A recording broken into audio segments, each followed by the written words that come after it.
राम राम जी। आत्ममंथन में आपका स्वागत है। अब हम बात कर लेते हैं 10 अक्टूबर को होने वाली अश्विन मास की कृष्ण पक्ष की इंद्रा एकादशी के बारे में। ये एकादशी जो पितृ पक्ष के अंदर आती है, ये व्रत जो है वो रखा जाएगा इसी दिन। पंचांग आप लोगों ने देख ली होगी कि मैंने आप लोगों को 9 तारीख का जो है एकादशी का श्राद्ध करने के लिए बोला था, लेकिन मैं इतना हार्ड एंड फास्ट नहीं करती हूँ। अगर आप लोगों ने नहीं करा है तो आप 10 तारीख को कर सकते हो। जैसे एकादशी का आ रहा था जी, मैं भूल गया, ये तो 9 को लिखी थी, मैंने करा नहीं है, कुछ नहीं है, तो कोई वहम नहीं पालना अपने आप। हम जो राइट होता है हम लोग वो बता देते हैं। बाकी हर बार मैं आप लोगों को समझाती हूँ कि भाव प्रधान है, इस चीज़ में कोई दिक्कत नहीं है, ठीक है। तो आपने क्या करना है, कल भी करना चाहो तो कर सकते हो, कोई ऐसी दिक्कत नहीं है, ठीक है। तो यहाँ पर आपने मेन जो चीज़ है, देखो इस दिन का जो व्रत रखा जाता है इंदिरा एकादशी वाले दिन, जो जो लोग भी एकादशी का व्रत रखते हैं वो इंदिरा एकादशी का जो व्रत रखते हैं, उनको इस टाइम पे जो पुण्य होता है वो अपने पितरों को दे देना चाहिए। यानी कि आपने व्रत रखा है, हम हमेशा व्रत रखते हैं कुछ ना कुछ प्राप्त करने के लिए, कुछ ना कुछ अपने लिए मांगते हैं कि हमें ये चाहिए या वो चाहिए, हमारी ये मुराद पूरी हो, ये मन्नत पूरी हो।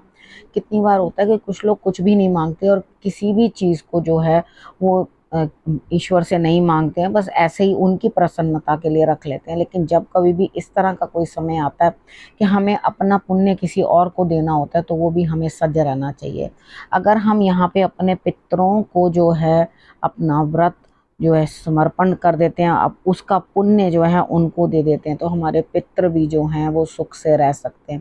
उन्होंने भी तो हमारे लिए इतना कुछ किया है कि हम इतना नहीं कर सकते कि अपना एक व्रत जो है उनको दे दें, ठीक है। यहाँ पर अब मेन जो चीज़ आपने करनी है, आपने अपने व्रत का पुण्य उनको दे देना है। चावल आपने खाने नहीं होते। अगर आप नमक खाते हो तो रॉक सॉल्ट बिल्कुल यूज़ मत करो, सेंधा नमक यूज़ करो अगर नमक खाते हो एकादशी में तो, ठीक है। नहीं खाते, फलाहार वाली रखते हो, जिस तरह से भी रखते हो, लेकिन चावल का जो है उपयोग नहीं करते। पत्ते वाली सब्जियां जो होती हैं वो नहीं डाली जाती, उनका प्रयोग नहीं किया जाता, ठीक है। तो ये दो 10वीं से ही होता है, एक दिन पहले से ही चावल खाने बंद कर देने चाहिए, क्योंकि वो पेट में तो रहते हैं, ठीक है। तो यहाँ पर क्या होता है, चंद्रमा की कमजोरी के कारण जो है हमें ये स्टमक में जो है अपसेट करते हैं, दिक्कत करते हैं, और चावल जो है ऊपर की तरफ खींचते हैं, ठीक है। अब यहाँ पर ये चीज़ें जो हैं हम मना करते हैं खाने के लिए कि आपने चावल जो है वो नहीं खाने। अब इधर देखो, थोड़ा सा शॉर्ट में थोड़ा सा समझा देती हूँ आप लोगों को।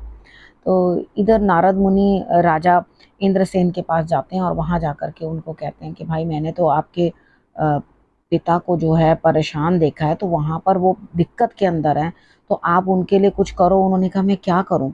तो उन्होंने कहा कि आप एक काम करो, आज के दिन का जो श्राद्ध है वो आप कर लो एकादशी का, ठीक है।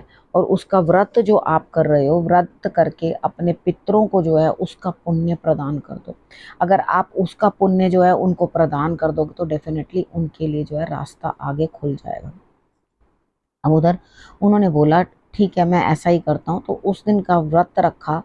व्रत रखने के बाद वो पुण्य अपने पिता को देकर उनकी जो पीड़ा थी जो वहाँ प्राप्त कर रहे थे वो हटी, और जो भुगतान हो रहा था उसको छोड़ करके उनको स्वर्गलोक की प्राप्ति हुई, ठीक है। अगर आप ये चीज़ समझ के करोगे, इस व्रत को आप अपने व्रत को अपने पितरों के निमित्त दे दोगे, तो डेफिनेटली वो जहाँ पर भी होंगे बढ़िया तरीके से रहेंगे, अच्छे तरीके से रहेंगे। देखो बहुत महत्व है, मैंने आपको 2 वीडियोस भेजी थी जिसमें मैंने पितृपक्ष के बारे में आपको सारी जानकारी, संपूर्ण जानकारी जो है मैंने आप लोगों को दी थी।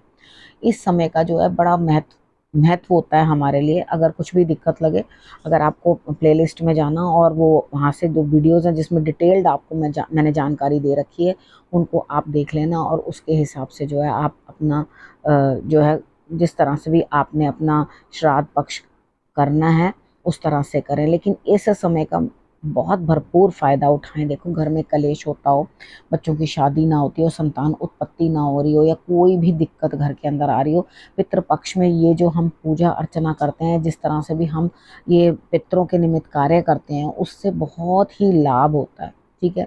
और उसके बाद आपने जो अमावस्या वाले दिन भी आना है, उसकी वीडियो मैं आपको अलग से दूंगी अभी। जो अमावस्या वाले दिन भी आना है उस दिन भी आपने जो है अच्छे तरीके से कर लेने। अब पितृ विसर्जन कैसे करने हैं वो भी बता दूंगी, सब आपको आपने समझ लेना है बस, ठीक है। अब इस विषय को यहीं करती हूँ समाप्त, अगले विषय के साथ फिर से आती हूँ, तब तक के लिए नमस्कार।